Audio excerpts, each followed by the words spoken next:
Hello everybody, this is Anthony McBrien. You're tuned into Seamus Long on Irish Country Music Radio. To the hard rock bottom of your heart.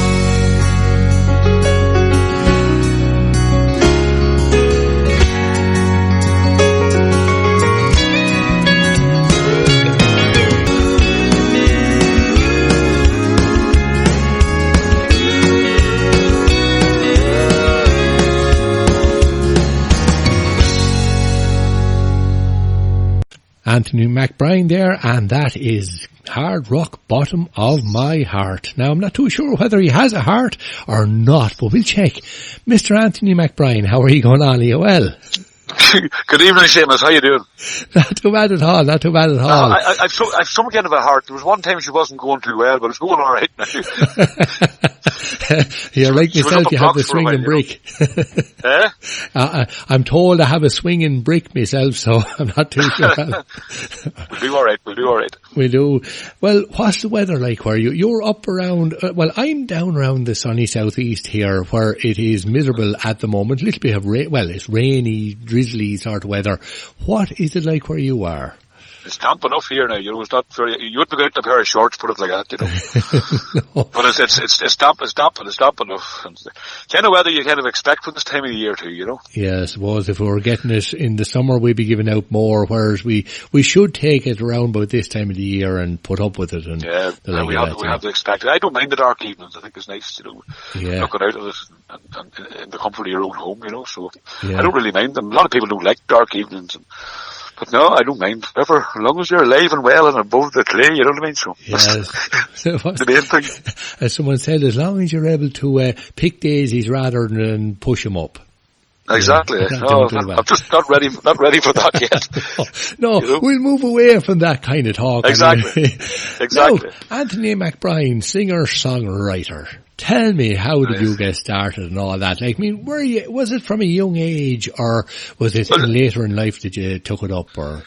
Well, believe it or not, Seamus, when I was at school, for going on a stage or anything like that, I was actually shy, and a lot of people wouldn't believe that, but, I'm maybe backward in situations, but I always loved music, believe it or not. When I was at school, I loved rock music. But I grew up in a family of 14, and I'm the youngest of 14 of a family, and country music was a big, I remember the record players, and I remember, the likes of records of Susan McCann and Philomena Begley and Ray Lynams and Brenton, all that kind of music, Big Tom, of course, as well, all that kind of music, and I grew up listening to that. And through the years, I always had a love for country music, but there used to be at the back of our house up on a little hump up in the corner. Me and my friends used to use it as the stage and play air guitar and pretend we were in a band. And, that's where music was always somewhere in my head, and I always wanted to think maybe someday that I could use it as a career. This is at a very young age I was thinking this, but, I'll tell you how we're singing, and I would never sing really in front of people, but there was a party one night in my brother's house. He was going to England, and everybody was kind of singing, those accordions going and stuff, and I kind of burst out in song, and everybody kind of paused and looked and thought, is that really Anthony, is it, And I got a kind of a loving for singing there, and when I used to go out, people used to get me then, my family would get me up to sing a song, and I just grew to love the stage. A guy, one time, he had a family home from America, asked me would I go out with, they had a wee band and go out and perform a few songs. And I only knew 10, and I went out, and that's when I fell in love with the stage, and that's 26 years ago. God, 26 years ago. You're only a brave a chap at a time, Sishu. I only started out when I was 3, Well, that's what I like to tell people. But, and then Brian Finlay came along, and Brian was the drummer with the Mighty Avens, and he would have managed John Hogan and people like that, and Mick Flavin. And he asked me would I like to go out on the road with a band. And, it was always my dream when I played the pubs for years, with this wee band. And, when he approached me and asked me to go on, I thought, big time. But the way I thought of it, and I'm going to be totally honest with you now, when I thought these lights on the stage, big band, geez, I'm going to have some house, I'm going to have some car, I'm going to have some everything, Well, I'll tell you one thing now. I'm not joking. I was going to buy houses and I was thinking I must build myself a house like that someday. And I seen cars and I thought I must buy myself a car like that someday. I hadn't the price of a bike. That's the God's truth, Seamus. I'm not on here to tell you lies. And I had nothing. But I'll tell you what, the music when I got into it. I had good nights. You know what I mean? People used to say to me, "Just why do you give it up? You used to pack the Allingham and Bundoran." You know. I said, "Would you take the Allingham to Cork for me, or to Mallow?" Do you know what I mean? Where it wasn't getting big places, wasn't getting big crowds. Yeah. People thought when you were getting a big crowd in the Allingham and that your name was in the Sunday World and all this kind of stuff, that just that man's making a mint. The boy on the dole had far more than I had. Yeah. Do you know what I mean? But maybe my name was out there singing and stuff like that. But I'll tell you one thing, for the 3.5 years I done it, it wasn't all that rosy. And that's being totally honest, you know. I had great nights. Do you know what I mean? I remember the first night I went out and I made a pile of money. I thought, geez, this is unbelievable. It was gone by Sunday night. That was the Friday night. It was gone by Sunday night because I had to pay the band. Yeah. So on Monday morning when I wakened up, I hadn't a penny to my name. But I'm going to tell you something now. I'm not moaning about that. That was the biggest. That 3.5 years was the biggest learning curve for Anthony McBrien, because I met crooks, I met good people, and by Jesus, I know a crook today, and nobody would walk over me today, financially or verbally or any other way like that. Because along the way, I met the best of people and the still best of friends. But, you know, the crook I always look out for. And by God, there were some of them in that game when I was in. As I say, it's not called show business for nothing. Exactly. You know what I mean? But that's the way it was. Then I packed it in. I just financially couldn't do it. And I wasn't going to stand on the stage. I remember one night in Virginia, I think it was Virginia, sisters of mine was there, and I hadn't the price at the end of it to pay the band. They were in their handbags taking the money out to pay the band for me. Yeah. Do you know what I mean? And like you had to go up on the stage, and you were looking down on the stage waiting for people to come in. Yeah. I said, "Yes, you can't enjoy your life, two hours of your life, pumping out tunes and nobody coming in. You waiting for money to pay the band." You know. But that's what I done. I packed it in and went back playing the pubs again. And I was very proud to do that because I was glad at the pubs at the start. That's what started me off. And if I had to make a few pound, I went back and done the pubs for a long time. And you knew where your money was coming from then, like. Well, you knew you were getting it, and you knew there was nobody else going to take it off you. No. Do you know what I mean? Bottom line, it was like, you knew you were getting your guaranteed your night's pay. It could have been £100 or £150, whatever it was, but you get 3 nights of that. It was more. I was waking up, put it like this, I was waking up every Monday morning with more than I had when I had the band anyway. Yeah. Nobody sees that end of it, like me, that the promoter, the manager, as you say, the band, all the boys in the band all have to get there. And it's totally understandable. It's like any business, you know what I mean? Yeah. And them boys do their job at the end of the night. They need to get paid no matter what they have. It's their livelihood and their job, like. But you know, I got great opportunities. I got great to TV and stuff like that there, and as I say, I met some great people. Still people that came to hear me are still friends of mine today, you know what I mean? And I think that's more important to me today than what I'd made out of it. But it to me, I used to laugh at people saying to me like, "Geez, McBrien, you're doing well now, and you must be making the money," and all this kind of stuff. Little did I know, like I was making nothing really, but you know, it was a great stepping stone, the whole thing. Yeah, it was even for performing on the stage, you know, with the band. You have to be professional as you can be on the stage, and that was a great learning curve as well, you know, because I like to go out and entertain the day, and it didn't matter if it was 30 people or 330 people. I'd still done the same job when I went out on the stage. I went out to entertain the people that was there, no matter how many was there. And I think that's very, very important too, you know, because it doesn't matter what way your head's going financially on a stage or whatever. The people that's there paid their 10 punt at the time in to hear you, and you have to give them everything that they've got, no matter what way the ball hops, you know. And that's, it would still be like that today, you know. I do a show now, well, when I say I do a show now, it's obviously off the road, but I got a bit fed up with the pubs about a year and a half ago, and I thought to myself, I'm not having any interest in it. You'd be looking down, and every man and woman sitting there would be on their phones, and there's no conversation at all. And they'd be coming up and asking you 3 times the thing the Galway girl knew after doing it, you know what I mean? So it lets you know that they weren't listening.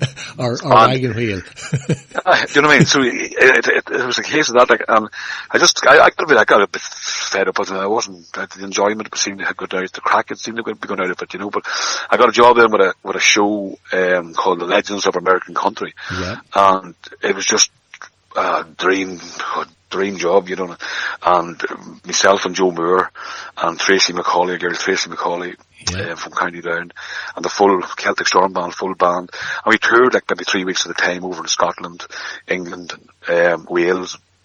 It was just great, you know what I mean? And you were out doing songs like Johnny Cash, and you were maybe doing 12 songs a night, but it was a totally professional show, absolutely. One of the finest things ever I stood on the stage with, anyway, and that's the truth, you know. And I was loving every second of it. Then bang, coronavirus comes and knocks the whole thing back. We thought I was meant to go on a 3-week tour, 3 weeks after, or 3 days after this whole thing came, and it was lockdown, and so that was out the window. But hopefully, you know, maybe I have to be positive and think next year sometime we'll get back at it, but it'll definitely not be this year. But the show was absolutely great, you know. If you go on YouTube, there's a couple of videos up of it there as well, Legends of American Country, you know. But that's where I am at today, and you know, I try to do a bit of songwriting here at home, and I throw more paper away than I keep. Because actually, when you're talking about the songwriting, of course, one of your very well-known songs there recently, well, what was it, a year ago now, was that you were saying the other night, it's out a year, was one that Robert Mazel took into the charts. And that's right, that song done well for Robert, Little Piece of Ireland. Yeah. And people want to see the videos on YouTube of that, of Robert as well, singing that Little Piece of Ireland. I wrote that song over, maybe it was a couple of years ago. I wrote that song one day, sitting here just with the guitar. It's a song, I had an idea in my head of this guy in America. He was an American guy, but do you ever see, and I don't mean this in a bad way, American people, if you see you're Irish, oh man, I'm 25% Irish, you know. There's always a bit of Irish in every American, right? And this guy, he always thought there was something Irish in him, you know. He loved the whole Irish culture, he loved all this stuff. But he came over to Ireland, he looked around graves of the same name, and he looked into his family tree, and he realised that he was Irish. He was partly Irish, and he died a happy man then. You know what I mean? Yeah. And that's where I kind of got the song from, A Little Piece of Ireland. You know, and I actually recorded that song myself as well with Stephen Smith's, but Robert heard it, and I thought it'll do better for him than it'll do for me. You know. Well, and thank God it did do well for him, you know, because, and I think he does a great job on it, an absolutely fantastic job on it. And I think as well, no better man could have got the song, because, you know, he was telling me too that his mother had come from, or some relation of his that came from, I forget now where it was, some place in Ireland anyway, so there's a little bit of Irish in him too, so the song suited him, you know. Yeah. I think you're doing a great job now. But you know, I enjoy this song right now. I wrote a song years ago there, a mother's song, a song I wrote in memory of my mother, and of all the songs I'll ever sing, or of all the songs I'll ever write, that's the one that's most important to me because of who it's about. And I wrote that song in 12 minutes. And I'm not bragging about the length of time it took me. It's because of how simple the song was to write. Because you know, everybody loves their mother, and you know what I mean. It was just came straight from the top of my head, because she wasn't only my mother, she was my best friend, she was everything, you know what I mean. She was just a great woman, and that's how simple the song was. And everywhere I go, I get asked for that song, and it really does mean a lot to me, you know. I'm actually really proud of that song, really proud of that song, because of who it's for. And even when I'm singing it, the stuff in it, you know, that are cooking it on a Sunday, and who are humming a song to herself and stuff like that was reality, and that was true. And when I'm singing that song, even talking about it, every emotion comes out to me, you know what I mean? And it's Mommy's dead 21 years, I think it is now, and it doesn't matter, not a day goes by I wouldn't think about her. And even every time I sing that song, the emotion comes out of me in it, because I can picture them real stuff that I'm singing, you know. But I just love the song, and I love what it's about, you know. Yeah, well, you see, the mother is the kind of the anchor of every family anyway, you see, so... Absolutely. Yeah. And, you know, she was, in fairness to her, she was... And should I say I was the youngest and was spoiled? Of course I was spoiled. But, you know, I honestly respected everything that she'd done for me, you know what I mean? And, you know, I suppose when... time comes in your life that maybe if you're making something that I didn't maybe get the opportunity of giving her back what she gave me, you know, and that's maybe a sad thing too, but... You know, I always think about her every day and every night, so maybe that's okay too, you know. Well, you see, a song where you have motivation, as you say, like, I mean, you knew what you were working with, so it was a lot easier to, I mean, it was just a case of write down everything that came into your head and just run with it then, like, you know. Well, you see, Seamus, I don't know what other songwriters what way they think or what way they write, but my way of writing a song is, I always say the first line is the conversation. Yeah. Do you know what I mean? It's like me and you talking here tonight. Do you know what I mean? If you start a song, do you know what I mean? I started off Mother's song. You held my hand when I was young. Do you know what I mean? There's your conversation to write a song. There's your first line is the key to me. Do you know what I mean? Yeah. And you're starting a conversation within the song, and that's how it becomes. You know what I mean? When I was young. So I find when I get the first line that, you know, it can be sometimes a breeze, sometimes with a song after that, you know what I mean? But if there's something I enjoy doing, you know, it's not about making money. I just love, it's like doing anything, you know, when you start something and you achieve at the end of it and you can sing it back to somebody or what it's something like, I love that part of it. It's not about going out and making royalties and stuff like that. But look, if I made royalties, bring them on, I'll take them. But I just enjoy it. I just really enjoy songwriting, you know. I just love it. And I've been doing that now for a good while, you know. Yeah. And sure. And is there anyone that you just actually now, just, you know, because you said about Robert recording Little Piece of Ireland and that, is there any artist out there now that you would love to send one of your songs to you know what I mean, for them to record? Yeah, there's loads of, like Michael English guys like out there, you know what I mean? There's I'm into a lot of them guys singing, you know what I mean? Yeah. I like Robert singing. Mike Denver, you know what I mean? You know, I have a waltz there that I think would suit Mike Denver. You know, I'll tell you who recorded it as well. From Calvin, Nigel Livingstone recorded it. You know what I mean? Yeah. In the future, there, you know, it's a great song for the likes of Mike Denver or something like that. You know, and Nigel done a great job on it too. You know, if you're listening, but I love somebody coming to me with an idea. Yeah. Of a song. Give me an idea of a song. You know, again, when you're songwriting, this is me now. Excuse me. When you're songwriting, you have to be in the form for it. Yeah. You can't just jump up in the morning and say, just my job today is going to be writing 25 songs. I could be, you know what I mean? What song was it I wrote? I wrote a song at the start of lockdown. It's on YouTube as well if you want to go and see it. Called, When This Is All Over. Yeah. And I was actually at the sink and I told Lisa, my wife, I said, put this into your phone quick. When this is all over, just write that in your phone. And I came in and I wrote this song about lockdown, about Nanny and Granda coming and looking through the window and couldn't come into the house and all this stuff, you know what I mean? Yeah. And that's, you know, you could be doing anything and all of a sudden, bang, this comes into your head and then you want to write a song. But you know, you can't, I wouldn't sit down every day. There's days I've sat down and just threw the paper away. I couldn't. Nothing was coming to me, you know what I mean? But if somebody came with an idea to me or a story or something like that there, you know, I have a lot of stuff in my head to write, but you have to sit down and be in the form to write it. You know, it's not, that's me anyway. That's my way of operating with songwriting, you know. But when I sit down and get something, I just love it. I enjoy it so much, you know. You see, there's different ways, I mean, because I've heard that Chris Berg, he kind of sets himself sort of 9 to 5 to work his songs. Gilbert O'Sullivan, something similar. And then there's other, I think it was like Paul McCartney and these boys, and it was just whatever came into their heads was where they were. Yeah, but sure, you know? I think the guys in Nashville, it's their job to go meet somewhere. Write songs all day, or try to write songs, try to write a hit. And, do you know what I mean? But I see me getting out of bed at 3 o'clock in the morning to write a song. Because I couldn't sleep. The words were going around in my head and I had to get up and write it. Do you know? And would you keep a piece of paper beside the bed or a dictaphone or anything like that? No, I wouldn't. I'd up in my dining room, a kind of wee place for the paper, pens, whatever. I just went up to the dining room and I wrote it there and then, you know. And I've a new album. I've got a new album in the studio finished. But sure, look, is there any point in bringing it out yet? You know, till we get a table outside some theatre and be able to sell it.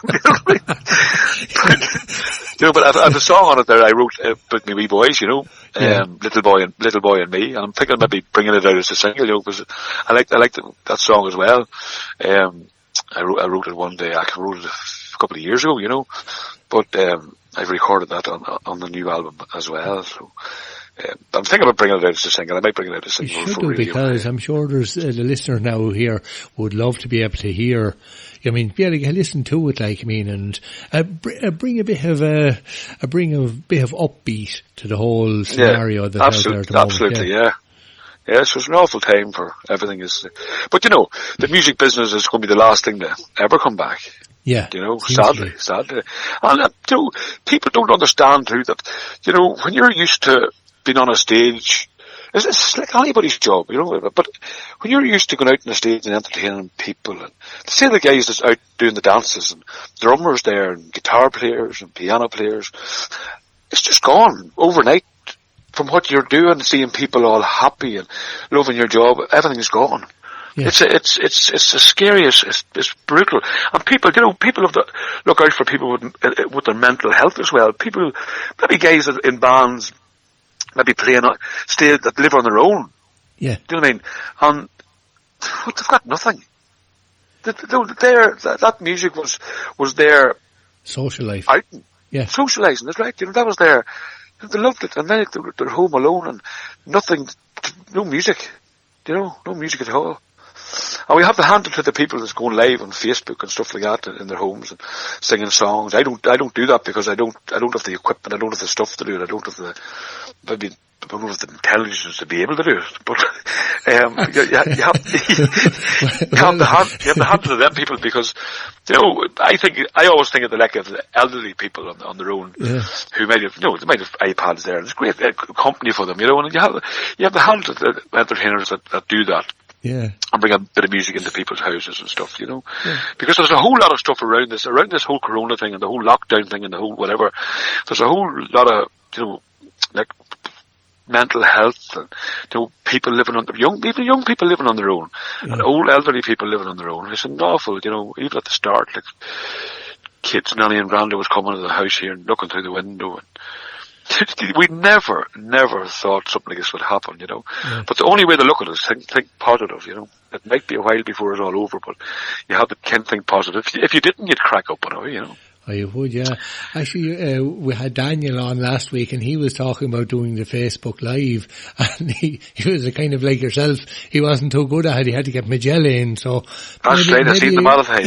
You might get Magella to give Lisa a shout there. Maybe she'd be able to sort something, or maybe some of the chaps might be able to. You've a couple of young lads, haven't you? You might be. They'd be better than a lot of the adults. Put it like this, hey. I have a 1.5-year-old, he'd nearly know more about the phone than me, and that's the truth. He'd very intelligent. And what Nolan must do, Seamus, must say hello to Paul Griffin out there. Paul's the county anthem. Paul's tuned in there, and to his mum Maureen as well. Paul's a very special young fella, and over the lockdown, I know Paul for years anyway, but he's always came and supported me in different things I've done.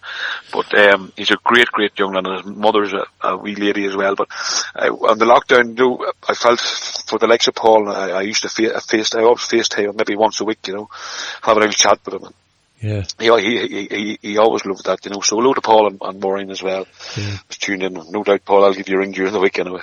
Paul is our party Paul, we call him here on the station. He's a bit of every time we look at Facebook, we see pictures of Paul, and usually surrounded by the ladies. Oh, absolutely. Yeah. Absolutely. No bother the Paul boy. Yeah. Every photograph Paul comes up, he's always a nice lady on his arm, you know. Yeah. No bother to you, Paul. No, he's a great man altogether that way now, you know. So now we have Valerie Wilde listening in over there in South Africa as well. If you Hello, wouldn't mind. Valerie. How are you? Yeah. You're far enough away, anyway. Oh yeah, well, they try and keep as far away as they can from me anyway, you know, so. I thought you were going to say Calvin or somewhere. No. Well, and we have Lev and Gloria Jackman over there in New Brunswick, over there in Canada. Oh. Yeah. Hello, folks. Hello to Canada. Lovely. Yeah, Lev and Thanks for Gloria. tuning in. And now, if you want to go a little bit closer to home, we have Nicola Arnold and all the family there. There's Sonny, there's Kaylee, there's Aoife, and there is Mini Gigi, otherwise known as Ian, all listening in as well. Hello, Nicola and all the guys. How are you doing? Thank you for tuning in. And they're there in County Meath, so that's not too far from Cavan. Not too far from Cavan. No. And over there in Forfar in Scotland is Cheryl. Cheryl is listening in. Hello, Cheryl. Hello. Yeah. And in Bedford in England we have Michelle Orr is listening. Michelle. Hello, Michelle in Bedford. How are you? Yeah. And of course we have Liam over there in London. Liam is after sending a quick hello there as well in London. Hello, Liam. And now we're back to Ireland again, and we have Maureen Burke is up there in Leitrim. Hello, Maureen. Hello, Yeah. Maureen. Not too far from me. No. He just, well, I tell you, when the lockdown comes out of place, maybe she might drop up and get to drop a tea or something like that. Well, I don't think she's still up from 12 o'clock tonight, so I think they're putting guards on the border, so she'd hardly get up tomorrow and anyway. So, there won't be any store for a while. Yeah, I see how the laugh. Yeah, and of course Michael McGlone. I think you might know Michael. He's a great. Yes, Michael Sligo, is it? Yeah, Michael from Sligo, great man. Good man, Michael. Hope you're keeping well. Yeah, he's a kind of he's the president of the COPD, and that's right. Yeah, that's right. He does great work there on behalf of the COPD. There, he usually runs a great big night there in Sligo. I've done it 1 year for him, maybe a couple of years. Yeah. And a pure gentleman, of course. But we won't say that. We won't let on that we're thinking good things about him. We'll just give him abuse or whatever. But, we'll just keep it quiet. Sure. Yeah. Don't say a word. But exactly. But so you might be releasing that song. Do you think? Anthony? I think I will. You know, I think I will, because it's a good radio friendly song as well, and I suppose it's a bit the boys. It's different, you know. It's a nice wee laid back quick step, you know. Yeah. So I might get my act together and get it done, you know. And you were saying you have a 1.5-year-old. Have you another chap or two there, or a boy or a girl there? I have a house full here. God help us. I have a 1.5-year-old and I've a 6-year-old, a 7-year-old, and then my 2 stepkids, which I just treat them the exact same as my own. There's no difference in any of them. They're 12 and 13, Lily and Dara. So we've 5 altogether. And is there any music in following down through the line, shall we say? Unfortunately not. Oh. You know, they'd be looking at my music now and they'd be thinking they might want to listen to a bit of hip hop or something like that, whatever that is now, or TikTok or whatever. You know what I mean? Daddy singing Forever and Ever Amen now wouldn't be. No. I would put it like this: I wouldn't be getting any praise for it. Daddy, shut up. But I see a bit of music in Louis, the wee 1.5-year-old by there. He's just pumping out tune out of him, you know. But in fairness to him, he pumps a lot of other stuff out of him too. But he's, I mean words at that too. But sure, at the age, you have to laugh at him, have to crack at him. He's a total character. Total hello character. There to Louis. Yeah, Louis in bed actually. Louis out of bed. Is he in the bed? Is he? Yeah. Oh, he's gone, Oh, he's gone to bed. Oh, well, we'll be repeating this interview at some stage, and of course we'll have it up on YouTube very, very soon as well. So, so if that'll be fast asleep now. Yeah, well, when he does wake up, and when we have it up on the old Facebook, or on the YouTube, I should say, and when it's being repeated, well, hello there, Louis, are you well? And make sure now we'll get good night's sleep and everything else, and look after Daddy, and make sure and keep Daddy sleeping room tight. Oh, these are good crack, hey. Yeah. You often wonder how you ever were without them, you know. Yeah. Well, I enjoyed them. They're funny, like. You know. It's hard to beat him. It's hard to beat him. But sure, I'll tell you, we're going to let you run there then, Anthony, and thanks a million for taking the call. Seamus, an absolute pleasure. Absolute pleasure. Thank you very much for even thinking about me and putting me on. And, well, I appreciate it. Peter Ryle, well, I was thinking about it, and then Peter Ryle, of course. Oh, good man, Peter. Peter will be tuned in. Good lad. Fair play to him. And he used to be on the station here, of course, as well. But that's right. Just life and been too busy got the better. Yeah. But Peter was on to me. He says, you're going to have to give this man a shout. And I said, I know Anthony. And he says, no. He says, get Anthony McBrien on, the most underrated singer-songwriter in the country. He says, you'll have to get him on. So, well, sure, what could I do? I had to get you on. I hope you got that £20 in the post now. Oh, I did. Well, actually, no. No shit. No, Peter, I mean. Oh, no. Well, actually, it was a fiver I sent him. That was all. He won't know the difference. He wouldn't be too bright on it. Fair play to him for them nice words. Fair play. No, he sang your praises, and well worth singing the praises thereof as well. So, thanks. But no, I'll tell you, we're going to let you loose there, Anthony, and thanks a million for taking the call there tonight. And Seamus, a pleasure. Thanks again, and to all your listeners out there as well. Stay safe, and I hope everybody is keeping well and get through this tough old period of time in life. But think positive and stay safe, as I say. Lovely. Thanks a million, Anthony. And that's Good man, Anthony Seamus. McBrien. And of course, this is one from Anthony. He's walking away, would you believe? Well, he's just hanging up on the phone now, but he's walking away as well. Thanks, Anthony.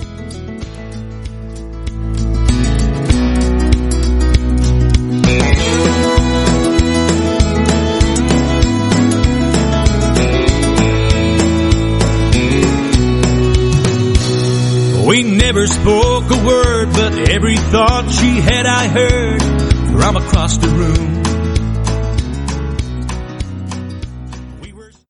Bringing you the best in country and Irish music. This is your station, irishcountrymusicradio.com.